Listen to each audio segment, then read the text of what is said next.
So hi everyone welcome to Sukant tutorial state scholarship 2022 शिक्षा वर्ष शेष होगा पर मिलानी छात्रवृत्ति पिला चिंतार केबे मिलिबो टंका शिक्षा वर्ष 2021-22 शेष होगा पर मिलानी छात्रवृत्ति टंका कौन रही फुल डिटेल्स इनफॉरमेशन जानापी समस्ते वीडियो को शेष पर्यटन देखूँ आउ जो मैंने वीडियो देखुं वीडियो को लाइक करने सहित जदि आपण मैंने प्रथम थर करी आम यूट्यूब चैनल को व्यू कर आम चैनल को सब्सक्राइब कर नोटिफिकेशन बटन को कॉल सेट कर दिंतु यहपरि लाटेस्ट स्कॉलरशिप रिलेटेड वीडियो प्रथम पाइबा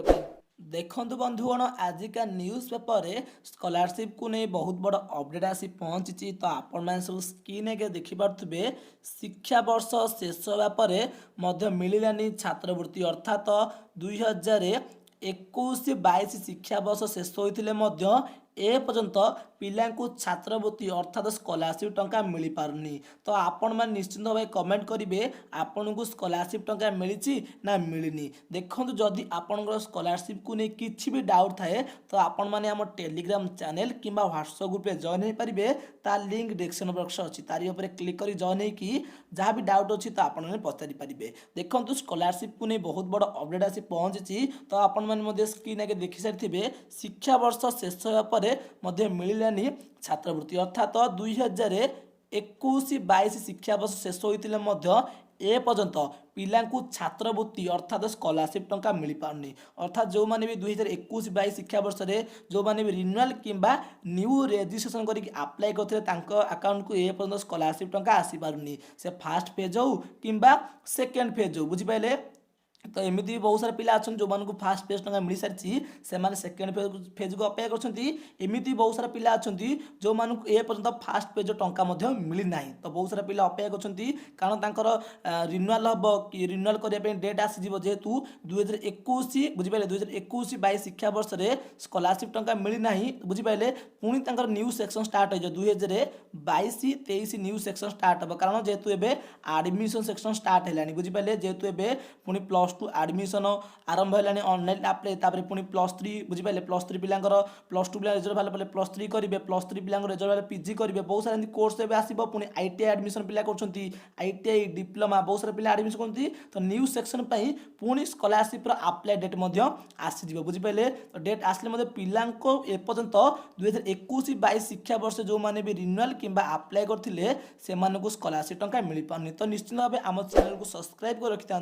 सब्सक्राइब कर रखिए जितेबाला भी आपणकर न्यू सेक्शन स्टार्ट हो जो भी अप्लाई डेट आसीज सब स्कॉलरशिप से आम चैनल सब वीडियो अपलोड हम तेणु आम चैनल को सब्सक्राइब कर रखि था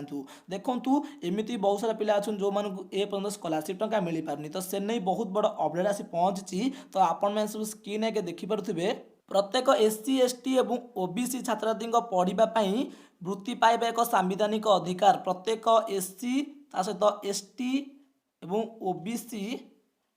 तो एससीबीसी एवं ईबीसी जो पिला रहिले से पढ़ाई छात्रवृत्ति टंका पाइबा सेटा होची सांविधानिक अधिकार सरकार जेते बदलिले छात्रवृत्ति प्रदान रे केबे व्यतिक्रम होई नाही कि बंद होई नाही केवल केंद्र रे बीजेपी शासन को आसीबा परे ताहाकु सामान्य संशोधन करा जाई अछि जहाँकि वार्षिक 2,50,000 टंका भितर आय थिबा आर्थिक मानदंड धार्य कर अर्थात जो पितामाता इनकम 2,50,000 तलुकू होइथिबो तो सेमानकर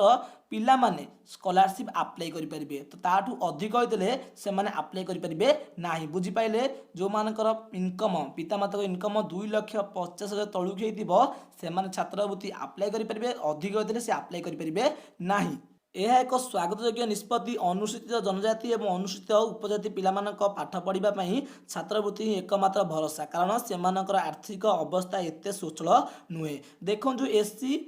एसटी एवं ओबीसी सहित एससीबीसी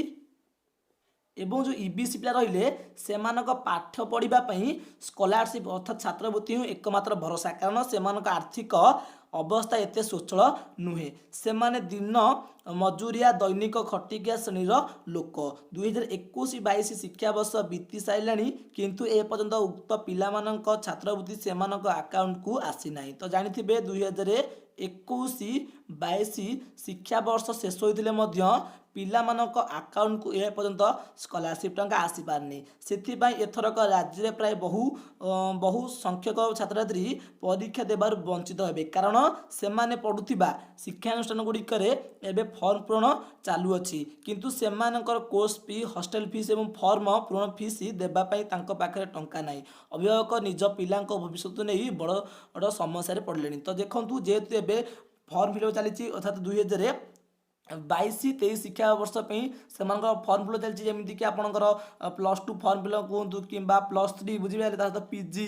ଅନଲାଇନ୍ ଆପ୍ଲାଏ ଚାଲିଛି। ଯାହା ଦେଖନ୍ତୁ, ଯେହେତୁ ସେମାନେ ଗୋଟେ ବର୍ଷକୁ ପଢ଼ିଥିବେ, ଯେହେତୁ ଯିଏ +3 ଆଡ଼ମିସନ୍ କରିବ, ତ ସେମାନେ କ'ଣ ନା +2 ସେକେଣ୍ଡ ଇୟର୍ ପଢ଼ିକି ଆପ୍ଲାଏ କରିଥିବେ ସ୍କଲାରସିପ୍, ତାଙ୍କୁ ଏ ପର୍ଯ୍ୟନ୍ତ ସ୍କଲାରସିପ୍ ଟଙ୍କା ମିଳିପାରୁନି। ଯାହାଦ୍ୱାରା ଏବେ ଆଡ଼ମିସନ୍ ସେକ୍ସନ୍ ଷ୍ଟାର୍ଟ ହେଉଛି, ଫର୍ମ ପୂରଣ ଷ୍ଟାର୍ଟ ହେଉଛି, ତାଙ୍କ ପାଖରେ ପଇସା ନାହିଁ। ତେଣୁ ଅଭିଭାବକମାନେ ନିଜ ପିଲାର ଭବିଷ୍ୟତକୁ ନେଇ ଚିନ୍ତାରେ ଅଛନ୍ତି, ଯେହେତୁ ସ୍କଲାରସିପ୍ ଟଙ୍କା ମିଳିପାରୁନି। ପୁଣି ଏବେ ଯେହେତୁ 2021-22 ଶିକ୍ଷାବର୍ଷ ଶେଷ ହୋଇଥିଲେ ମଧ୍ୟ ଏ ପର୍ଯ୍ୟନ୍ତ ସ୍କଲାରସିପ୍ ଟଙ୍କା ମିଳିପାରୁନି, କିନ୍ତୁ ଆଗକୁ ପୁଣି 2022-23 ନ୍ୟୁ ସେକ୍ସନ୍ ଷ୍ଟାର୍ଟ ହେଇଯିବ, ନୂଆ ଶିକ୍ଷାବର୍ଷ ଷ୍ଟାର୍ଟ ହେବ। ତେଣୁ ପୁଣି ମଧ୍ୟ ଆପ୍ଲାଏ ଡେଟ୍ ଷ୍ଟାର୍ଟ ହେବ, କିନ୍ତୁ ଏ ପର୍ଯ୍ୟନ୍ତ ପିଲାଙ୍କୁ ସ୍କଲାରସିପ୍ ଟଙ୍କା ମିଳିପାରୁନି। ତ ଇଏ ହେଉଛି ବହୁତ ବଡ଼ ଚିନ୍ତାର ବିଷୟ, ଯେହେତୁ ପିଲାମାନେ ଏଥରକ ପ୍ରାୟ ପାଠ ପଢ଼ିବାରୁ ବଞ୍ଚିତ ହୋଇ ରହିବେ, ପରୀକ୍ଷା ଦେବାରୁ ବଞ୍ଚିତ, କାରଣ ସେମାନଙ୍କ ପାଖରେ ଶିକ୍ଷାନୁଷ୍ଠାନରେ ଫର୍ମ ପୂରଣ ଏବଂ ସେମାନଙ୍କର କୋର୍ସ ଫି, ହଷ୍ଟେଲ ଫିସ୍ ଏବଂ ଫର୍ମ ପୂରଣ ଫିସ୍ ଦେବାକୁ ପଇସା ତାଙ୍କ ପାଖରେ ନାହିଁ। ଦେଖନ୍ତୁ, ଏଇ ଥିଲା ଅପଡେଟ୍। ଯେହେତୁ ଆପଣମାନେ ସ୍କଲାରସିପ୍ ଆପ୍ଲାଏ କରୁଛନ୍ତି, କ'ଣ ପାଇଁ ନା ସ୍କଲାରସିପ୍ ମାଧ୍ୟମରେ କିଛିଟା ଟଙ୍କା ମିଳିଲେ ଆପଣ ହାୟର ଏଜୁକେସନ୍ ପଢ଼ିପାରିବେ। ବୁଝିପାରିଲେ, ହାୟର ଏଜୁକେସନ୍ ପଢ଼ିବା ପାଇଁ ଆପଣମାନେ କ'ଣ ସ୍କଲାରସିପ୍ ସବୁ ଆପ୍ଲାଏ କରୁଛନ୍ତି। ତ ଏପର୍ଯ୍ୟନ୍ତ ସେଇ ସ୍କଲାରସିପ୍ ଟଙ୍କା ମିଳିପାରୁନି। ଇଏ ହେଉଛି ବହୁତ ବଡ଼ ଦୁଃଖର ବିଷୟ, କାରଣ ଦେଖନ୍ତୁ, ଯେହେତୁ ଶିକ୍ଷାବର୍ଷ ଶେଷ ହୋଇଗଲାଣି, ପୁଣି ନୂଆ ସେକ୍ସନ୍ ଷ୍ଟାର୍ଟ ହେବ। ବୁଝିପାରିଲେ, ଯେହେତୁ ଯାହା ବି ଅପଡେଟ୍ ଆସିଛି, ତ ଆପଣଙ୍କର 8 ଜୁଲାଇ 2022 ଠାରୁ, ବୁଝିପାରିଲେ, 2022 ଠାରୁ ଆପଣଙ୍କ ସେକେଣ୍ଡ ଫେଜ୍ ଟଙ୍କା ମିଳିବାରେ ଷ୍ଟାର୍ଟ ହୋଇଛି। ଯେଉଁମାନଙ୍କୁ ବି ସେକେଣ୍ଡ ଫେଜ୍ ମିଳିନି, ତ ସେମାନଙ୍କୁ ମିଳିଯିବ। ତା ସହିତ ଯେଉଁମାନଙ୍କୁ ବି ଫାଷ୍ଟ ଫେଜ୍ ଟଙ୍କା ମିଳିନି, ତ ବହୁତ ଦୁଃଖର ବିଷୟ, ଫାଷ୍ଟ ଫେଜ୍ ଟଙ୍କା ମିଳିନି, ତ ସେମାନେ ଅପେକ୍ଷା କରନ୍ତୁ। ସେମାନଙ୍କର ମଧ୍ୟ ଜୁଲାଇ ଏଣ୍ଡ ସୁଦ୍ଧା ମିଳିଯାଇପାରେ। ଯେହେତୁ ଏବେ ନ୍ୟୁ ସେକ୍ସନ୍ ଷ୍ଟାର୍ଟ ହେଉଛି, ତ ଜୁଲାଇ 30 ସୁଦ୍ଧା ମିଳିପାରେ। ଯଦି ବି ନ ମିଳିବ, ତ ଆପଣ ଅପେକ୍ଷା କରନ୍ତୁ। ଅଗଷ୍ଟ ସେକେଣ୍ଡ ୱିକ୍ ମଧ୍ୟ ହେଇଯାଇପାରେ। ତ କେହି ବ୍ୟସ୍ତ ହେବାର ନାହିଁ। ଯାହା ବି ସ୍କଲାରସିପ୍ ରିଲେଟେଡ୍ କୌଣସି ଅପଡେଟ୍ ଆସିବ, କିଛି ବି ନ୍ୟୁ ଅପଡେଟ୍ ଆସିବ, ସେତେବେଳେ ମୁଁ ଆପଣମାନଙ୍କୁ ଜଣାଇବାକୁ ଚେଷ୍ଟା କରିବି। ଦେଖନ୍ତୁ, ଯଦି ଆପଣମାନଙ୍କୁ ଏ ଭିଡ଼ିଓଟି ଭଲ ଲାଗିଥିବ, ତ ନିଶ୍ଚିତ ଭାବେ ସବୁ ସାଙ୍ଗମାନଙ୍କୁ ସେୟାର କରିଦେବେ, ତ ସମସ୍ତଙ୍କ ପାଖରେ ଖବରଟି ପହଞ୍ଚିବା ଆବଶ୍ୟକ। ତ ଆପଣମାନଙ୍କୁ ସ୍କଲାରସିପ୍ ଟଙ୍କା ମିଳିଛି କି ନାହିଁ, ୟେସ୍ ଅର୍ ନୋ, ବୁଝିପାରିଲେ, ନିଶ୍ଚିତ ଭାବେ କମେଣ୍ଟ କରିବେ, ତ ଆପଣଙ୍କୁ ସ୍କଲାରସିପ୍ ଟଙ୍କା ମିଳିଛି କି ନାହିଁ। ଆଉ ତା ସହିତ ଆମ ଚ୍ୟାନେଲ୍ ମଧ୍ୟ ସବସ୍କ୍ରାଇବ୍ କରିଦେବେ। ସବସ୍କ୍ରାଇବ୍ କରିବା ଦ୍ୱାରା ଯେତେବେଳେ ଆପଣଙ୍କର ସ୍କଲାରସିପ୍ ରିଲେଟେଡ୍ କୌଣସି ଭିଡ଼ିଓ ଅପଲୋଡ଼ କରିବି, ଯେମିତି ଆପଣମାନଙ୍କ ପାଖରେ ସର୍ବପ୍ରଥମେ ପହଞ୍ଚି ପାରିବ। ଦେଖନ୍ତୁ, ଯଦି ଆପଣଙ୍କୁ ଏ ଭିଡ଼ିଓଟି ଭଲ ଲାଗିଥିବ, ତ ନିଶ୍ଚୟ ଭାବେ ଲାଇକ୍ କରିବେ, ସେୟାର କରିବେ ଏବଂ ସବସ୍କ୍ରାଇବ୍ କରିବେ। ଜୟ ଜଗନ୍ନାଥ।